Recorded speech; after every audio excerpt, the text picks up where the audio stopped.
सेवा करो। जय जयकार करते हुए उसके सन्मुख आओ। जान लो कि प्रभु ही परमेश्वर है, प्रभु ने ही हमें बनाया है और हम उसी के हैं। हम उसी के निज लोग, उसके चरगाह के भेड़े हैं। प्रिय भाई और बहनों, आप सबको आज की आराधना में स्वागत है।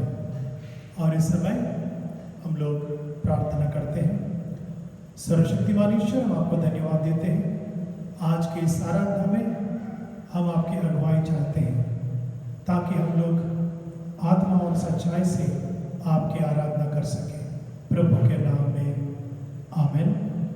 इस समय हम गीतों के द्वारा परमेश्वर की स्तुति करेंगे और हमारे जवान लोग हमें इस स्तुति आराधना में अगुवाई करेंगे और आप सब मिलकर परमेश्वर की स्तुति करें। प्रभु यीशु मसीह के नाम में आप सभी को सलाम। आइए इस समय हम परमेश्वर के गीतों को गाकर उसकी आराधना करें और आप सभी भी अपने अपने घरों में इस आराधना में शामिल हुए हैं। इसके लिए आप सभी का मैं धन्यवाद करता हूं और आप सभी का आज की इस आराधना में मैं स्वागत करता हूं। तो आइए इस समय कुछ क्षण हम लोग परमेश्वर की आराधना में बिताएंगे।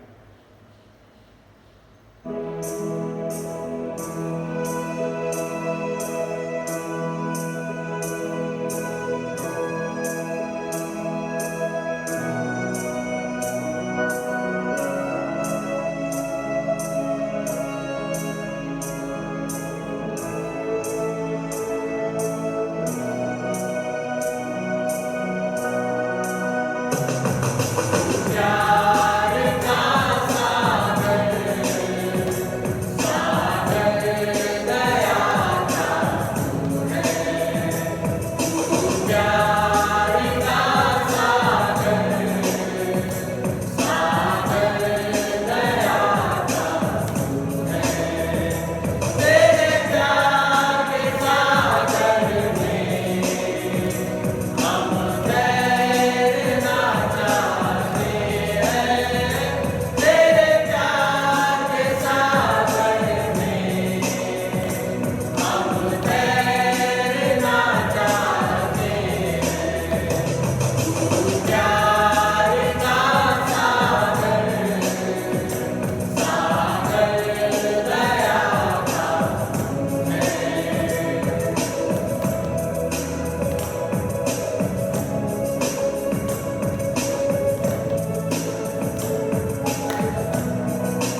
आइए एक और गीत को हम गाते हैं परमेश्वर की स्तुति के लिए।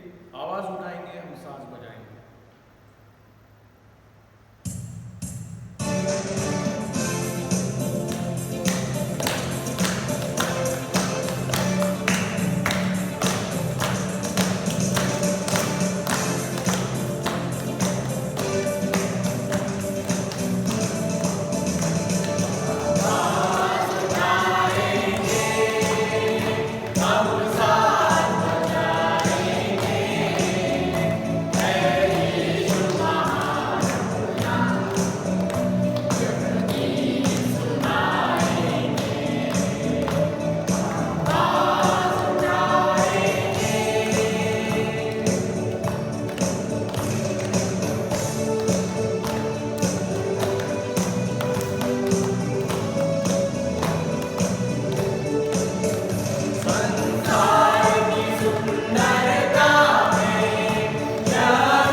आज पवित्र आत्मा के अवतरण पर्व के पश्चात चौथा रविवार है। इस रविवार के लिए ठहराया गया विशेष प्रार्थना। हे सर्वशक्तिमान परमेश्वर, केवल आप ही मानव हृदय के अनियंत्रित इच्छाओं को नियंत्रित कर सकते हैं। हम पर अनुग्रह कीजिए कि हम सब अशुद्ध विचारों और शब्दों को अपने से दूर करें और जैसे आप पवित्र हैं वैसे ही हमें पवित्र बनाइए, और जैसे आप सच्चे हैं वैसे ही हमें सच्चे बनाइए। हमारे प्रभु यीशु मसीह के द्वारा, जो आपके और पवित्र आत्मा के साथ एक परमेश्वर है, अब तथा सदा सर्वदा जीवित और राज करते हैं। आमीन। इस समय हम लोग बाइबल पाठ सुनेंगे। एक के बाद एक यह बाइबल पाठ पढ़ाया जाएगा और उसके बाद सुसमाचार के पहले एक गीत सुनेंगे और उसके बाद सुसमाचार के पाठ भी पढ़ाया जाएगा। Praise the Lord. बाइबल पाठ योएल इसका दूसरा अध्याय 28 से 32 तक। और इसके बाद में सब लोगों पर अपना आत्मा उंडेलूंगा। तुम्हारे पुत्र और पुत्रियां नबूवत करेगी। तुम्हारे वृद्ध जन स्वप्न देखेंगे और तुम्हारे जवान दर्शन देखेंगे। मैं अपने दासों और दासियों पर भी उन दिनों में अपना आत्मा उंडेलूंगा। मैं आकाश में और पृथ्वी पर अद्भुत कार्य करूँगा, अर्थात लौ और अग्नि तथा धुएं के खंभे दिखाऊंगा। यहोवा के महान और भयानक दिन के आने से पहले सूर्य अंधकार में और चंद्रमा लहू में बदल जाएगा। और ऐसा होगा कि जो कोई यहोवा का नाम लेगा वो उद्धार पाएगा, क्योंकि सिय्योन पर्वत पर और यरूशलेम में, जैसा यहोवा ने कहा है, उद्धार पाने वाले होंगे, अर्थात बचाने वाले जिन्हें यहोवा ने बुलाया है। प्रभु इस बड़े वचन पे आशीष दे। Praise the lord. आइए हम परमेश्वर का वचन सुनते हैं। प्रेरितों के काम उसका 19वां अध्याय 1 से लेकर 7 तक। जब अपुल्लोस कुरिन्थुस में था तो पौलुस ऊपर के सारे प्रदेश से होकर इफिसुस में आया। वहां कुछ चेलों को देखकर उसने कहा, क्या तुमने विश्वास करते समय पवित्र आत्मा पाया? उन्होंने उससे कहा, हमने तो पवित्र आत्मा की चर्चा भी नहीं सुनी। उसने उनसे कहा, तो फिर तुमने किसका बपतिस्मा लिया? उन्होंने कहा, यूहन्ना का बपतिस्मा। पौलुस ने कहा, यूहन्ना ने यह कहकर मन फिराव का बपतिस्मा दिया कि जो मेरे बाद आने वाला है उस पर, अर्थात यीशु पर विश्वास करना। यह सुनकर उन्होंने प्रभु यीशु के नाम में बपतिस्मा लिया। जब पौलुस ने उन पर हाथ रखे तो पवित्र आत्मा उन पर उतरा और वे भिन्न भिन्न भाषा बोलने और भविष्यवाणी करने लगे। ये सब लगभग 12 पुरुष थे। यह परमेश्वर का वचन है। परमेश्वर का धन्यवाद हो। आमीन। संहिता उसका 114 अध्याय 1 वचन से लेकर 8 वचन तक। Plasm chapter 114 versus 1 to 8। फसह का गीत। जब इज़राइल ने मिस्र से अर्थात याकूब के घराने ने अन्य भाषा वालों के मध्य से कूच किया, तब यहूदा यहोवा का पवित्र स्थान और इज़राइल उसके राज्य के लोग हो गए। समुद्र देखकर भागा, यरदन नदी उल्टी बही, पहाड़ मेंढों के समान उछलने लगे और पहाड़ियाँ भेड़ बकरियों के बच्चों के समान उछलने लगी। हे समुद्र, तुझे क्या हुआ कि तू भागा? हे यरदन, तुझे क्या हुआ कि तू उल्टी बही? हे पहाड़ों, तुम्हें क्या हुआ कि तुम भेड़ों के समान? और हे पहाड़ियों, तुम्हें क्या हुआ कि तुम भेड़ बकरियों के बच्चों के समान उछली? हे पृथ्वी प्रभु के सामने, हाँ याकूब के परमेश्वर के सामने थरथरा। वह चट्टान को जल का ताल, चकमक के पत्थर को जल का सोता बना डालता है। प्रभु का सुंदर वचन है और हम परमेश्वर पिता को धन्यवाद देते हैं।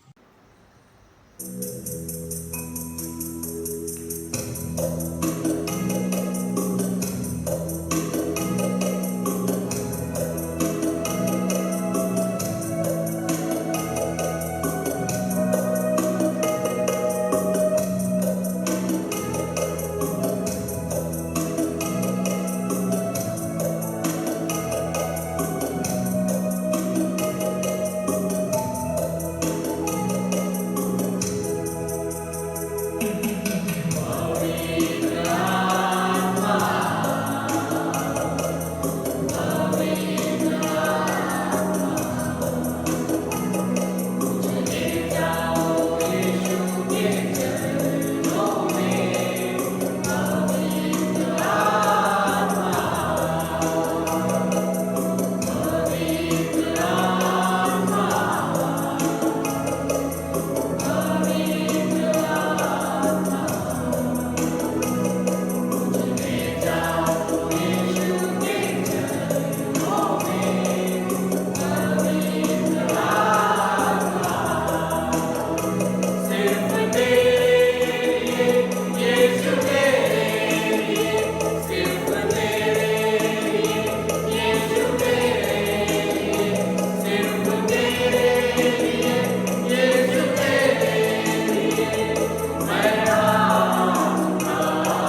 8वें वचन तक। फरीसियों में निकोदेमस नाम का एक मनुष्य था जो यहूदियों का सरदार था। उसने रात को यीशु के पास आकर उससे कहा, हे रबी, हम जानते हैं कि तू परमेश्वर की ओर से गुरु होकर आया है, क्योंकि कोई इन चिन्हों को जो तू दिखाता है यदि परमेश्वर उसके साथ न हो तो नहीं दिखा सकता। यीशु ने उसको उत्तर दिया, मैं तुझसे सच सच कहता हूँ, यदि कोई नए सिरे से न जन्मे तो परमेश्वर का राज्य देख नहीं सकता। निकोदेमस ने उससे कहा, मनुष्य जब बूढ़ा हो गया तो कैसे जन्म ले सकता है? क्या वह अपनी माता के गर्भ में दूसरी बार प्रवेश करके जन्म ले सकता है? यीशु ने उत्तर दिया, मैं तुमसे सच सच कहता हूँ, जब तक कोई मनुष्य जल और आत्मा से न जन्मे तो वह परमेश्वर के राज्य में प्रवेश नहीं कर सकता।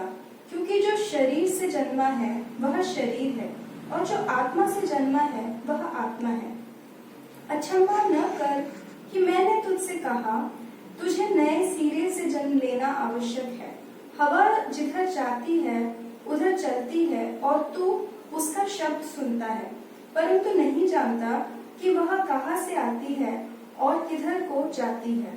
जो कोई आत्मा से जन्मा है वह ऐसा ही है। यह परमेश्वर का वचन है। परमेश्वर का धन्यवाद। प्रभु यीशु ख्रिस्त में प्रिय भाई और बहनों, संदेश सुनने के पहले हम लोग प्रार्थना करते हैं। हमारे सर्वशक्तिमान ईश्वर, मेरे मुख्य शब्द और हमारे मनों के विचार आपके योग्य हो, पिता, पुत्र और पवित्र आत्मा के नाम में, आमीन। कुछ हफ्तों से हम लोग पवित्र आत्मा के ऊपर में अध्ययन कर रहे थे, और आज का प्रास्ताविक विषय है पवित्र आत्मा का बैप्टिस्मा, baptism of the holy spirit. मसीह विश्वास की यात्रा में पवित्र आत्मा का बैप्टिस्मा एक विवादास्पद और कलीसिया को विभाजन करने वाला अंश या मुद्दा रहा है। इन जो विभाजन है उसको हम लोग दो हिस्सों में बांटते हैं। तो पहला विभाजन ये है कि जो लोग विश्वास करते हैं कि जब हम लोग पश्चाताप करते हैं, मन परिवर्तित करते हैं, नया जन्म पाते हैं, उस समय में ही पवित्र आत्मा का बैप्तिस्मा होता है। उसके बाद फिर अलग से पवित्र आत्मा के बैप्तिस्मा के लिए इंतजार करना, मांगना, इसकी जरूरत नहीं है। दूसरा विभाजन ये है, जो लोग विश्वास करते हैं कि मन परिवर्तन करने का और उस तरह की बैप्टिज्म जो हम लेते हैं, उसके बाद मतलब कन्वर्शन के बाद पवित्र आत्मा के बपतिस्मा के लिए मांगना है परमेश्वर से और इंतज़ार करना है, और अन्य भाषाओं के आधार पर हम बपतिस्मा लेते हैं पवित्र आत्मा में। ये एक विभाजन है। हम लोग कुछ बातों को परमेश्वर के वचन से देखेंगे कि कौन इसमें गलत है, कौन सही है, या दोनों सही है या दोनों गलत है। बैप्टिज्म के बारे में जब हम सोचते हैं, बैप्टिज्म का मतलब ये है, जो पानी से आप लोग बैप्टिज्म लेते हैं, इसलिए लेते हैं कि हमारे दिलों में जो कार्य हुआ है परमेश्वर का, उसको बताते हुए, गवाही देते हुए पानी के द्वारा हम लोग व्यक्त करते हैं। इसका मतलब है baptism is an outward symbol of an inward grace. मतलब आपके हृदय में जो कार्य हुआ है उसको प्रकट करने का और उसको प्रकट करने का एक तरीका है। परंतु बैप्टिज्म जो शब्द है उसका अर्थ, सही अर्थ क्या है? बैप्टिज्म का अर्थ यह है कि सम्मिलित करना। कोई वस्तु, कोई चीज़ को हम लोग स्थानांतर करवा के दूसरे जगह पर दूसरे वस्त्र में रखना सम्मिलित करना होता है, और उसी को हम लोग बैप्टिज्म कहते हैं।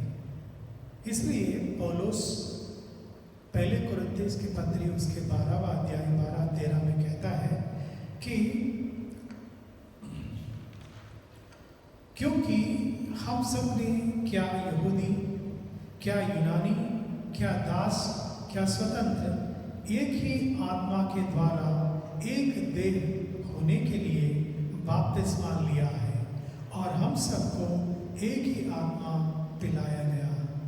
वो यहाँ पे कह रहे हैं कि जो विश्वासी हैं, जिनके मन परिवर्तन हुआ, नया जन्म हुआ, उनको पवित्र आत्मा लेकर प्रभु के जो शरीर है, जो कलीसिया है, उसमें उनको सम्मिलित करते हैं, शामिल करते हैं, और इसी को उन्होंने एक ही बपतिस्मा के रूप में यहाँ पे कहा है।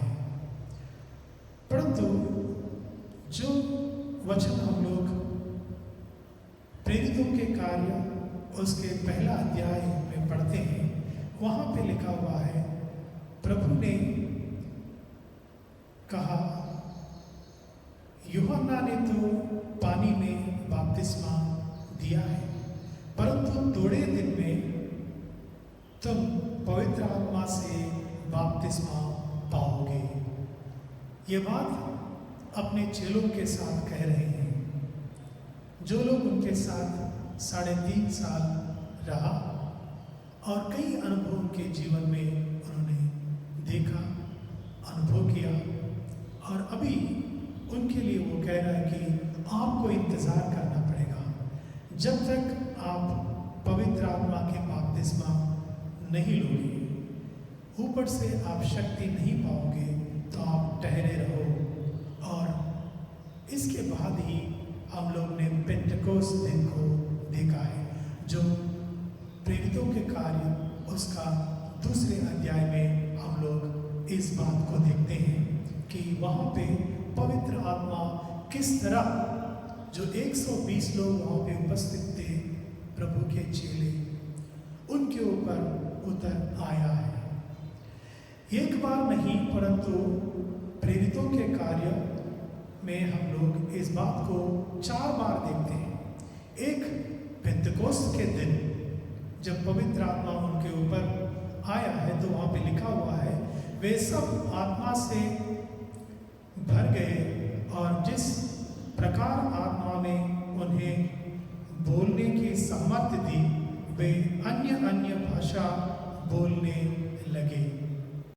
पेंतेकोस्त के दिन प्रेरितों के कार्य उसके दूसरे अध्याय में जो घटना हुई, जब पवित्र आत्मा उतर आया, तो वहाँ पे कहीं ये लिखा नहीं है कि उन्होंने पवित्र आत्मा उन पर उतर आने के बाद वह पवित्र आत्मा में बपतिस्मा लिया है।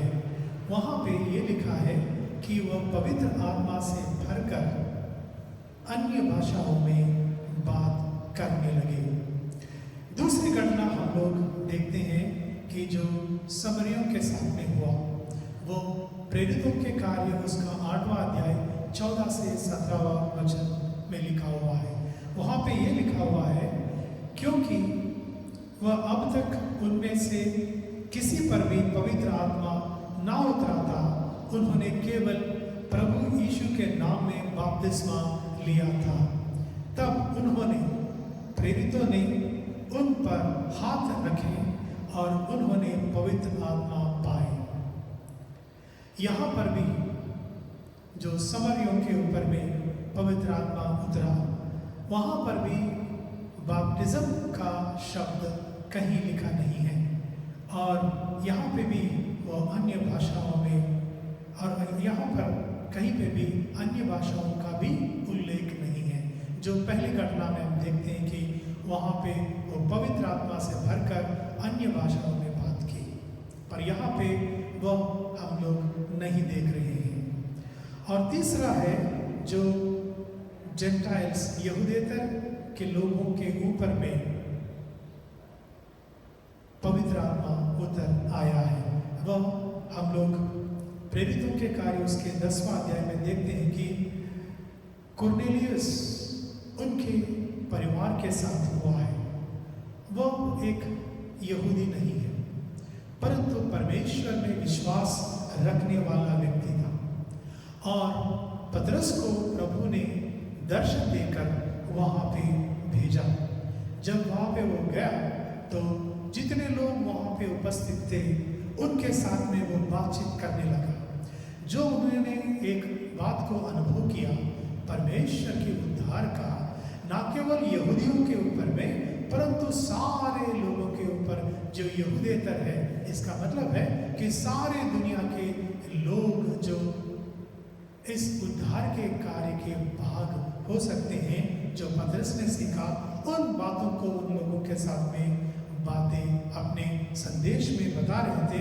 उसी समय उनके ऊपर हाथ रखकर उन्होंने प्रार्थना किया ही नहीं, परंतु उसी समय तुरंत में उनके ऊपर पवित्र आत्मा उतर आया। इस बात को हम लोग देखते हैं।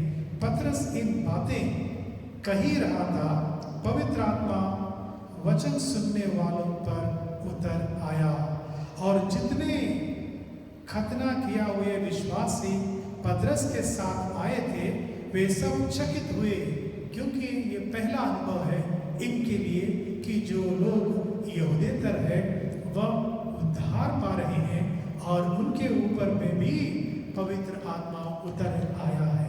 और इस घटना में हम लोग देखते हैं पवित्र आत्मा उनके ऊपर उतर आया और ये यहूदी लोग उस बात को समझने के लिए वहाँ पर वो अन्य भाषाएं हुई है, वो अन्य भाषाओं में बात करने लगे।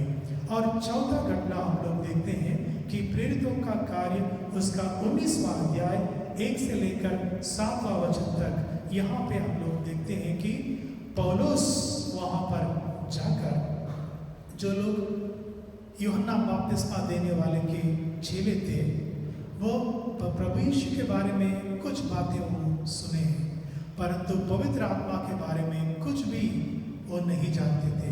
क्योंकि जब पौलुस ने उनसे कहा कि आप क्या पवित्र आत्मा पाए हैं, तो उन्होंने कहा कुछ नहीं जानते उनके बारे में।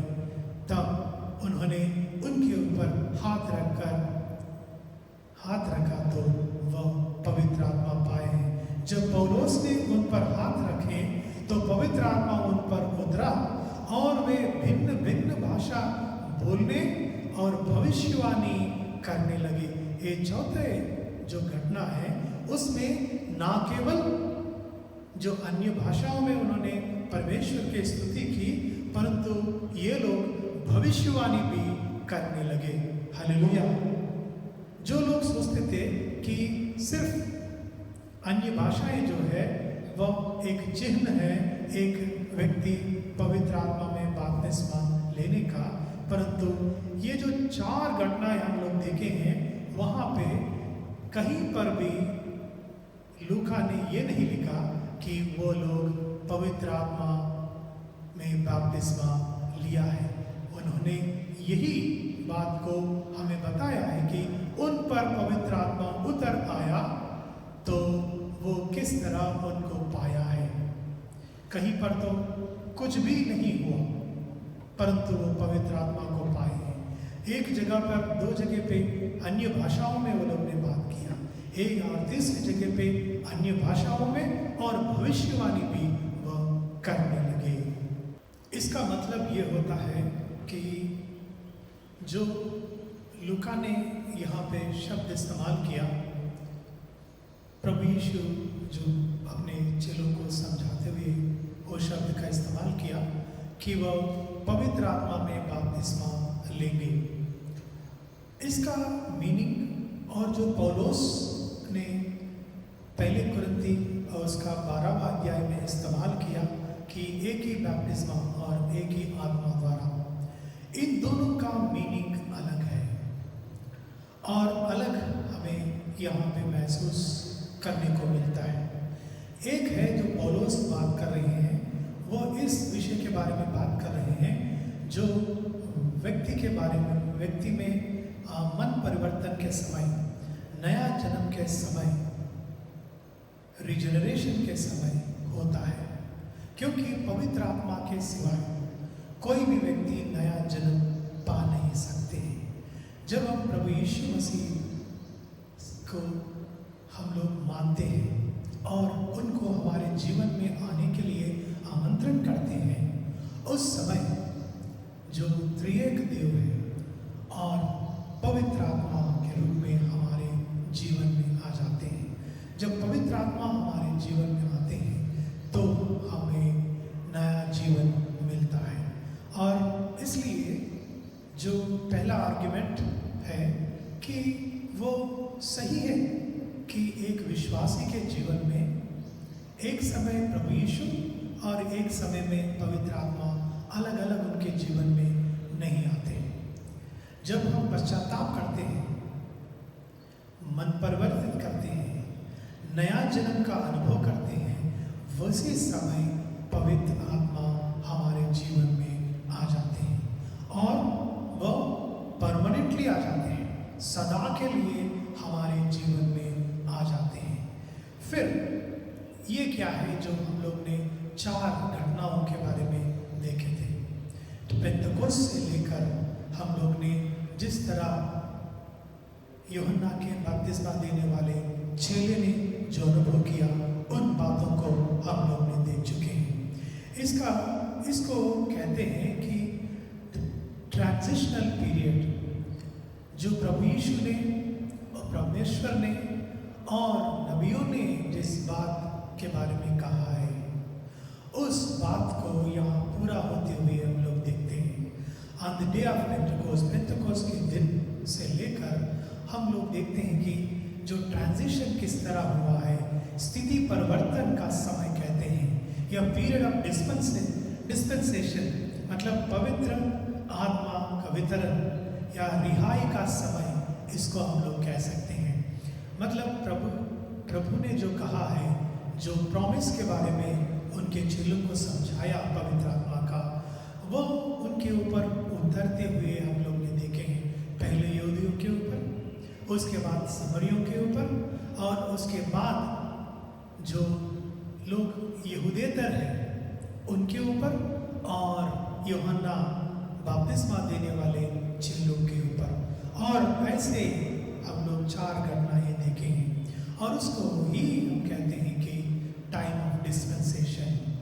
और अभी इसको समझने के लिए मैं आपको 2 बातें कहना चाहता हूँ। इसका मतलब है कि जो लोग विश्वास करते हैं कि हमारे मन परिवर्तन के अनुभव, नया जन्म पाने का अनुभव के बाद हमें प्रार्थना करना है, इंतज़ार करना है पवित्र आत्मा बपतिस्मा के लिए, उनका इन 4 घटनाओं के बारे में अंडरस्टैंडिंग, समझ ये है कि वो पवित्र आत्मा में बपतिस्मा लिया है।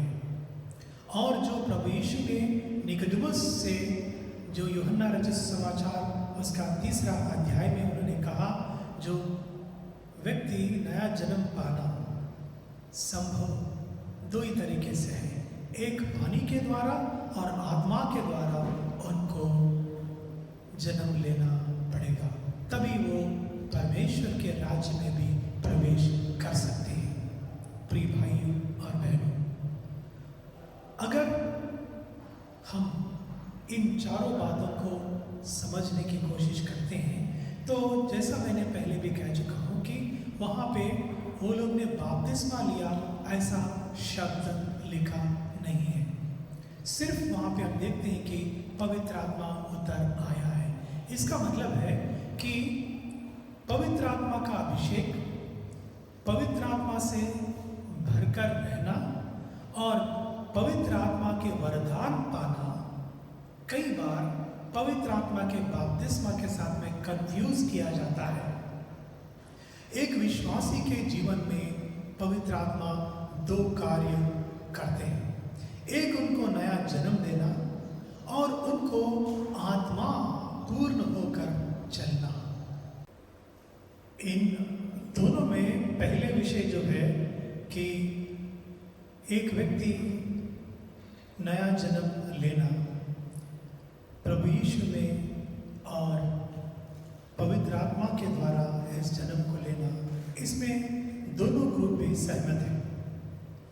परंतु जब दूसरी बात आ जाता है कि उनको आत्मा के अनुसार जीवन व्यतीत करना, वह पहले ग्रुप कहते हैं कि वो पवित्र आत्मा उनमें है, जो प्रभु यीशु ने उनको मन परिवर्तन होने के समय में, नया जन्म पाने के समय में दिया है, और उनके मदद से वह आत्मा के फल पा सकते हैं और आत्मा के फल उनके जीवन में दिखेंगे। परंतु दूसरा ग्रुप, जिनको हम लोग पेंटिकोस्टल्स, कैरिस्मेटिक ग्रुप्स कहते हैं, उनका कहना यह है कि दूसरा विषय, आत्मा के फल या आत्मा के वरदान जो है वह संभव नहीं है आत्मा के बैप्टिज्म के बिना, और उसके लिए आपको नया जन्म पाने के बावजूद उसके बाद आपको अलग से पवित्र आत्मा पाने का और पवित्र आत्मा में बैप्टिज्मा लेने का इंतज़ार आपको करना है। अभी पहले ग्रुप जो है वो ज़्यादा एम्फसिस आत्मा के फल, जो हम लोग गलतियों के किताब उसका 5वां अध्याय 22वां वचन में देखते हैं, पर आत्मा का फल प्रेम, आनंद, शांति, धीरज, कृपा, भलाई, विश्वास, नम्रता और संयम, और ऐसे कामों में के विरोध में कोई भी व्यवस्था नहीं।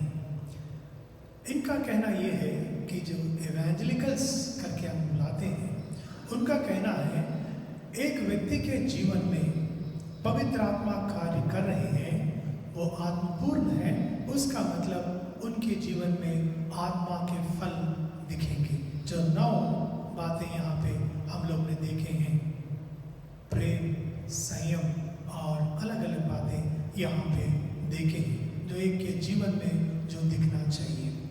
परंतु दूसरा ग्रुप, उनका कहना यह है कि आप आत्मपूर्ण हुआ है और पवित्र आत्मा का बैप्टिज्म आपके जीवन में हुआ है, उसमें आपको वरदान दिखना चाहिए।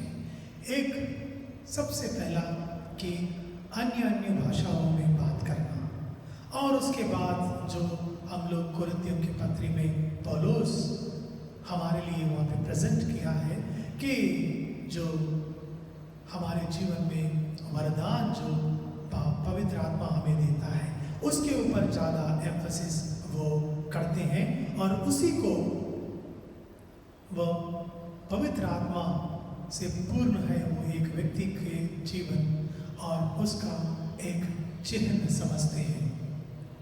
प्रियो, अभी मैं यहाँ पे आपको बताना चाहता हूँ कि ये दोनों भी अपनी अपनी जगह सही है कि एक व्यक्ति अपने नया जन्म पाने के समय में पवित्र आत्मा के कार्य उनके जीवन में होने के कारण वह नया जन्म पाते हैं, और उसी समय से लेकर पवित्र आत्मा उनके जीवन में कार्य करेंगे। और दूसरा जो बोलते हैं कि आपको पवित्र आत्मा से भरकर रहना, या आप पवित्र आत्मा का बपतिस्मा लिया है तो आप वरदान पाना चाहिए जो आपके जीवन में दिखना चाहिए। प्रियो, फिर वापस हम लोग जब प्रेरितों के कार्य उसके पहला और दूसरे अध्याय में देखते हैं, प्रभु ने ये बात कहा कि जब आप ऊपर से शक्ति पाओगे, आप अपने जीवन में इतनी बड़ी शक्ति पाओगे आत्मिक जीवन में कि आप प्रभु यीशु के बारे में सारे जगत में प्रचार करोगे, और आपके कार्य के ऊपर में परमेश्वर की आशीष रहेगी, और कई चमत्कार आपके जीवन के द्वारा लोगों के बीच में होंगे, क्योंकि आप पवित्र आत्मा के द्वारा इस कार्य को करने जा रहे हैं। आपके अच्छे शब्दों में उसमें विश्वास रख के नहीं, या आपके जो बहुत बड़े ज्ञान है उसमें विश्वास रखें नहीं। आपके ज्ञान और आपके अच्छे शब्द के साथ पवित्र आत्मा की जो शक्ति है आप उनको द्वारा पाया है प्रियो। और ये दोनों ग्रुप्स इसलिए सही मैंने कहा कि एक ग्रुप जो है वो इस विषय के बारे में इंतज़ार करने के लिए कह रहा है और दूसरा ग्रुप ये कह रहे हैं कि आपके जीवन में पवित्र आत्मा कार्य कर रहे हैं तो आपके जीवन में वो बात हो जाएगा। इसमें एक बात की कमी है कि ये बात विश्वास करते करते नज़रअंदाज करने का एक संभावना है। जो पहले ग्रुप में जो लोग विश्वास करते हैं कि जब हम नया जन्म पाते हैं उसी समय में पवित्र आत्मा से हम लोग बपतिस्मा लेते हैं, क्योंकि उनके जीवन में अलग से इंतजार करना, उन बातों को मांगना, वरदानों से वो भरना, इसके बारे में वो इंतजार नहीं करते। पर ये पेंटेकोस्टल्स और कैरिस्मेटिक ग्रुप्स में एक जो प्रशंसनीय बात है जो हमें सीखना है वो है कि हमारे जीवन में पवित्र आत्मा के कार्य शक्तिपूर्ण हो रहे हैं क्या, परिपूर्ण हो रहे हैं क्या। शक्ति के साथ में, पवित्र आत्मा के शक्ति के साथ में हम पवित्र आत्मा के वरदानों को पाकर हम लोग आगे बढ़ रहेगा क्या। आज पवित्र आत्मा के वरदान नहीं है, वो रिलेवेंट नहीं है हमारे जीवन के लिए है। आज हम लोग 21वीं सदी में हैं, 21st सेंचुरी में हैं, 2000 साल बीत गए हैं, फिर भी आज भी जो वरदान है चंगाई का, भविष्यवाणी करने का और परमेश्वर के सुसमाचार को शक्ति में हम लोगों को बताने का और प्रचार करने का, यह सब आज की भी रियलिटी है। तो हमें ये दोनों बातों को समझना है। हम कहाँ हैं? क्या हम लोग ये एक्सट्रीम में हैं कि हम लोग ने मान लिया कि हमने प्रभु यीशु को जब हम लोग ने पाई उसी समय में पवित्र आत्मा में बपतिस्मा लिया है, आज उसके बारे में हम लोग को बादल करने की जरूरत नहीं है। क्या हम लोग उस ग्रुप में हैं जो लोग सिर्फ और सिर्फ अन्य भाषाओं को एक चिन्ह मान के चल रहे हैं कि एक व्यक्ति के जीवन में पवित्र आत्मा कार्य कर रहे हैं उसके चिन्ह मान के, या वरदानों को ही सिर्फ चिन्ह मान के चल रहे हैं, वो कभी आत्मा के फल के बारे में और आत्मा के अनुसार चलने के बारे में सोचते नहीं। प्रियो, मैं एक कहानी आपको बताकर यहाँ पे क्लोज करना चाहता हूँ। वो है कि प्रभु यीशु मसीह जब इस दुनिया में सेविकाई कर रहे थे, उस समय की बात है कि वो जब यहूदी पहाड़ियों के बाजू में और वहाँ पर सेविकाई कर रहे थे, प्रचार कर रहे थे, हजारों लोग वहाँ पे बैठे हुए थे। ये कहीं बाइबल में लिखा नहीं है, एक स्टोरी है जो कुछ बातों को हमारे समझ में लाने के लिए। और वो जो वहाँ पे बैठे हुए बड़े भीड़ में जो लोग शामिल थे, जो आजू बाजू बैठे थे, जो एक दूसरे से अजनबी थे, और उन एक का नाम था मत्ती और दूसरा का नाम कालीब। जैसे प्रभु यीशु मसीह प्रचार कर रहे थे तो मत्ती ने कालीब से कहा, देख कितना अच्छा व्यक्ति है। तो कालीब ने कहा, हाँ अच्छा व्यक्ति भी है और आश्चर्य करने वाले व्यक्ति भी है, कितनी महान व्यक्ति है। तो मत्ती ने कहा, जी हाँ आश्चर्य कर्म करते हैं, क्योंकि मेरे जीवन में भी उन्होंने किया है, मेरे अंधेपन को उन्होंने दूर किया है। तो कालीब ने कहा, कैसे कैसे कैसे किया उन्होंने तुम्हारे जीवन में? तो मत्ती उनसे इस तरह बताया, एक दिन मैं यरीको के पास बैठा था, मेरे साथ दूसरे व्यक्ति जो मेरे मित्र, वो भी अंधा था, वो भी मेरे साथ बैठे थे। हम भीख मांग रहे थे एक रास्ते के बाजू में बैठ के। हमने सुना एक ऐसा व्यक्ति प्रभु यीशु आ रहे हैं और वो चमत्कार करते हैं और चंगाई करते हैं और वो आ रहा है। तो हम लोग ने चिल्लाकर कहे कि हे प्रभु हम पर दृष्टि कर, हे प्रभु करके हम लोग चिल्लाए। तो प्रभु रुक के हमारे पास आए और उन्होंने कहा कि आप क्या चाहते हैं। तो हम झट से उठ के उनके पास जाकर कहे कि प्रभु हम देखना चाहते हैं, क्योंकि हम अंधे हैं, हम देखना चाहते हैं। तो तुरंत में उन्होंने इस बात को उन्होंने किया, चमत्कार किया और हम लोग देखने लगे। तो कालिम ने कहा ऐसा हो ही नहीं सकता, क्योंकि अगर किसी अंधे को अगर ठीक करना है, चंगा करना है, पहले प्रभु यीशु मसीह जमीन पे थूकता और वहां से मिट्टी उससे गीला करके मिट्टी उठाता और अंधे के आंखों के ऊपर लगाता और लगाने के बाद उसे कहता है कि आप जाके पानी से उसे धो लो। जब वो धोते हैं तो वो देखने लगेंगे, जो मेरे जीवन में हुआ है। प्रियो, आज इतने सारे डिनोमिनेशंस इसी से अलग अलग हो गए, क्योंकि हम कई बार सिर्फ अपने अनुभवों के ऊपर में ज़्यादा जोर देते हैं, परंतु सच्चाई जो है उसके ऊपर जोर नहीं देते हैं। और इसलिए आज कुछ लोग अन्य भाषाओं को एक चिन्ह मानकर चल रहे हैं बैप्टिज्म का, आत्मा के बैप्टिज्म का, और कुछ लोग ये समझ से चल रहे हैं कि जब हम मन परिवर्तन करते हैं और नया जन्म पाते हैं, उसी समय में पवित्र आत्मा का बैप्टिज्म हमारे जीवन में हुआ। मित्रों, हम ऐसे लोग रहे जो लोग ये समझे कि पवित्र आत्मा के सिवा हमें नया जन्म नहीं मिला और वो सदा के लिए हमारे जीवन में आए हैं, परंतु हमें आज भी पवित्र आत्मा से भरने का और उनके अभिषेक की जरूरत है। हर दिन जरूरत है, हर समय जरूरत है, और हमारी सेविकाई को शक्तिपूर्ण बनाना है।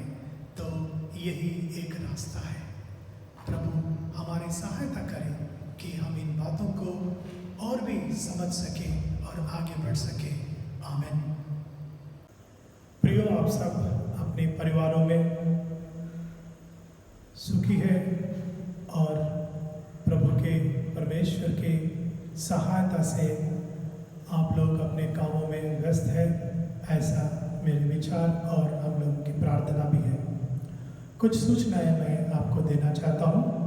एक सूचना है कि मैंने इसके पहले भी जब आराधनाएं चल रहे थे आपको बताया कि नए तरीके से हमारे प्लेटफॉर्म बनाया जा रहा है और ये कार्य अभी चल रहे हैं और हम लोग आपको अप्रोच करेंगे और आपको प्लेज फॉर्म भर के देना पड़ेगा और आने वाले दिनों में इसी के मुताबिक आपको आपकी मंथली कंट्रीब्यूशन देना पड़ेगा और उसी के आधार पर आने वाले जो लिस्ट है, हमारी वोटर्स लिस्ट बनेगी।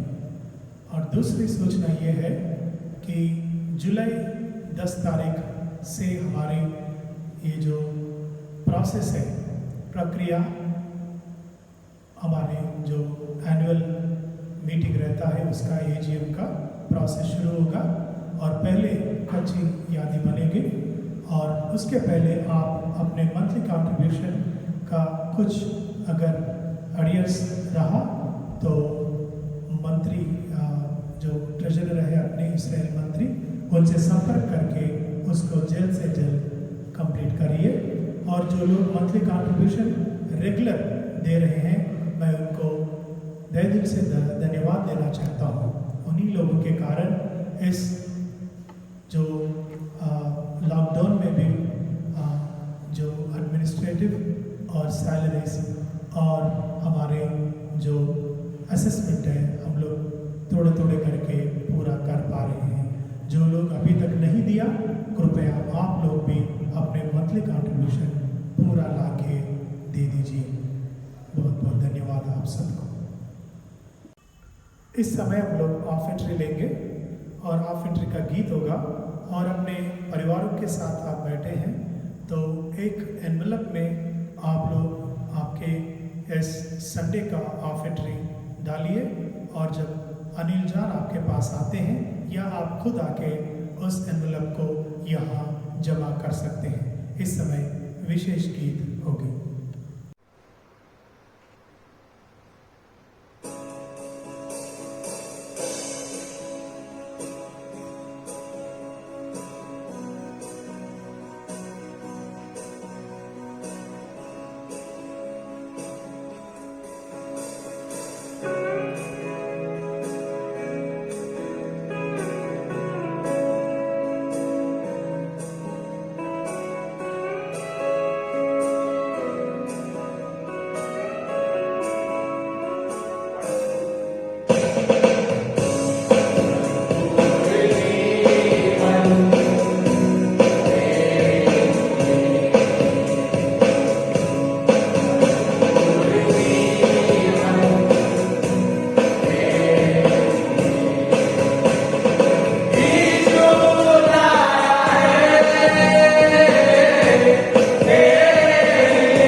दान के लिए हम लोग प्रार्थना करेंगे।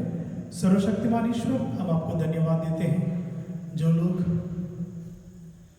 आज आपके सेविकाई के लिए अपने हाथ बटोरा और दान दिए हैं, उनके ऊपर, उनके परिवारों के ऊपर आपकी आशीष रहे और जो ऑफिटरी है उसको आप 100 गुना आशीषित कीजिए ताकि उसके द्वारा कलीसिया की ज़रूरतें पूरा हो। और प्रभु, हमारे कलीसिया के जो लोग बीमार हैं उनके लिए प्रार्थना करते हैं। और प्रभु, जो लोग वेडिंग एनिवर्सरीज और उनके बर्थडेज इस हफ्ते में मना रही हैं, उन सबको भी आपके पास लाते हैं। प्रभु, उनके ऊपर आपकी आशीष रहे। ये नया साल जो है उनके लिए, उनके परिवार के लिए एक आशीषित के कारण हो। प्रभु के नाम में ये प्रार्थना हम मांगते हैं, आमीन। इस समय हम लोग परहित निवेदन करेंगे और परहित निवेदन में हम सारी दुनिया और देश के लिए प्रार्थना करेंगे, विशेषकर कोविड-19 इस महामारी के बारे में, और जो लोग इससे रोगग्रस्त हैं और जो परिवार उनके प्रियजनों को खो गए हैं उनके लिए प्रार्थना करेंगे, और हमारे कलीसिया में भी जो लोग बीमार हैं उनके लिए प्रार्थना करेंगे। परहित निवेदन। हम समस्त मानव जाति के लिए प्रार्थना करें और अपनी प्रार्थनाओं को प्रभु यीशु ख्रिस्त के निरंतर निवेदन के साथ साथ अर्पण करें। हे पिता, हम प्रार्थना करते हैं कि समस्त संसार में न्याय और शांति स्थापित हो और प्रत्येक व्यक्ति भरपूर जीवन प्राप्त करे। हे दयावान प्रभु, हमारी प्रार्थना सुन। उन सब लोगों के लिए जो इस गांव नगर में रहते हैं, उन सब बातों को दूर करने के लिए जिनसे आपसी फूट और झगड़े होते हैं, और हमारे देश में सच्ची एकता और बढ़ती के लिए हे दयावान प्रभु, हमारी प्रार्थना सुन। उन सब लोगों के लिए जो कृषि, उद्योग अथवा व्यापार में लगे हुए हैं, सब मजदूरों और कारीगरों के लिए, और उन सब के लिए भी जो अपनी सेवा से हमारी आवश्यकताओं की पूर्ति करते हैं, हे दयावान प्रभु, हमारी प्रार्थना सुन। अध्यापकों और छात्रों, वैज्ञानिकों, लेखकों और कलाकारों, और उन सब व्यक्तियों के लिए जो अन्य लोगों के विचारों को प्रभावित करते हैं, हे दयावान प्रभु, हमारी प्रार्थना सुन।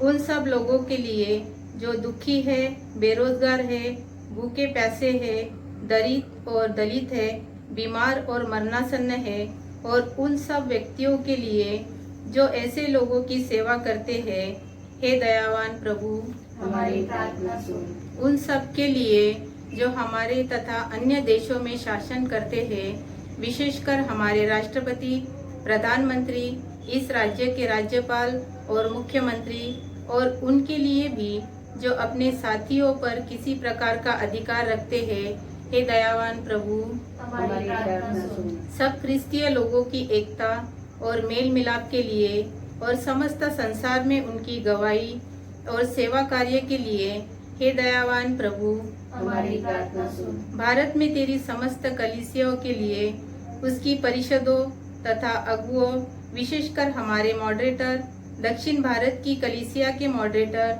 और मार्थोमा कलीसिया के मेट्रोपॉलिटन के लिए, हमारे बिशप और तेरी कलीसिया के सब अन्य धर्म सेवकों के लिए, कि वे अपनी सेवा में विश्वस्त रहे, हे दयावान प्रभु, हमारी प्रार्थना सुन। यह वर दे कि तेरे उन सब भक्तों के साथ जिन्होंने अपने जीवन में तेरी निष्ठापूर्वक सेवा की है, हम भी तेरे राज्य के नित्य आनंद में भागी हो सके, हे दयावान प्रभु, हमारी प्रार्थना सुन। सब मिलके बोलेंगे। हे स्वर्गीय पिता, अपने राज्य को शीघ्र प्रकट कर और हमारी इन प्रार्थनाओं को सुन। हम तेरे पुत्र, अपने प्रभु और उद्धारकर्ता यीशु ख्रिस्त के नाम से यह मांगते हैं, आमीन। आइए हम लोग सब मिलकर प्रभु की प्रार्थना कहेंगे। हे हमारे पिता, तू जो स्वर्ग में है, तेरा नाम पवित्र माना जाए, तेरे राज्य आए, तेरी इच्छा जैसे स्वर्ग में पूरी होती वैसे पृथ्वी पर भी हो। आज दिन भर की रोटी आज हमें दे, हम जैसे अपराधियों को क्षमा करते हैं वैसे हमारे अपराधों को क्षमा कीजिए। हमें परीक्षा में न ला, परंतु बुराई से बचा लीजिए, क्योंकि राज, पराक्रम और महिमा सदैव आपके ही है। आमीन। हमारे प्रभु यीशु मसीह का अनुग्रह, परमेश्वर पिता का प्यार, पवित्र आत्मा की संगति और सहभागिता हम सबके साथ अब और सदैव बने रहे। आमीन। शालोम।